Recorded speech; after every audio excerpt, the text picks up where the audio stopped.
আজকে আপনাদের এমন একটা ঘটনা বলছি, সেই ঘটনা আজকাল আচ্ছার অনেক জায়গায় ঘটে। এই যেমন ধরুন লিভ টুগেদার, কোনো ব্যাপারই না, সর্বত্রই এই লিভ টুগেদার ব্যাপারটা আছে।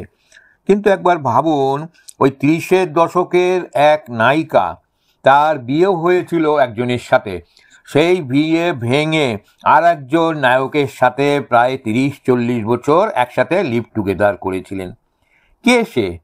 সেই কথাই আজকে আপনাদের বলবো। ঘটনাটা হচ্ছে 30-এর দশকের নায়িকা শোভনা সমর্থের।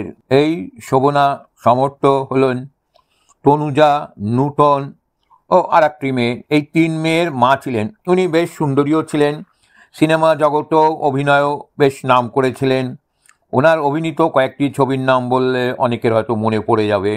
সেই ছবিগুলোর নাম হলো রামরাজ্য, ভারত মিলাপ, নয়া দুনিয়া, নৌকার ইত্যাদি। এসব ছবিতে তিনি নায়িকার ভূমিকায় অভিনয় করেন। রামরাজ্যে তো সীতার ভূমিকায় অভিনয় করার পর শোভনা সমর্থ বাইরে কোথাও বের হলে লোকে তার পা ছুঁয়ে সেলাম করত, পুজো করত। কুমার সেন সমর্থের সঙ্গে তার বিয়ে হলো, মনের মিল হয়নি। নায়ক মতিলালের সঙ্গে পরিচয়ের পর থেকেই তার সঙ্গে শোভনা সমর্থের ঘনিষ্ঠতা গড়ে ওঠে। 1943 সালে বিজয় লক্ষ্মী ছবিতে অভিনয় করতে গিয়ে মতিলাল ও শোভনা সমর্থ একে অপরের প্রেমে পড়েন।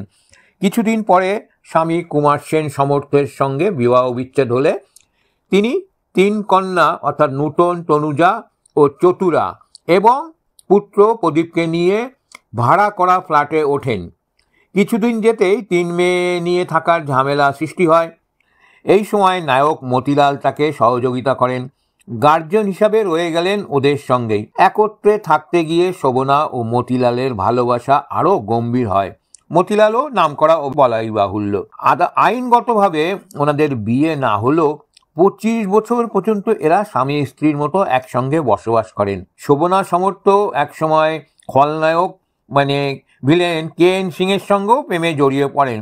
অবশ্য সেটা মতিলালের সাথে বন্ধুত্ব হওয়ার পরে কেটে যায়। তাহলে একটা জিনিস দেখছেন তো, সেকালেও লিভ টুগেদার চলতো, অর্থাৎ এগুলো ছিল সব যুগেই, আমরা হয়তো অত জানতাম না।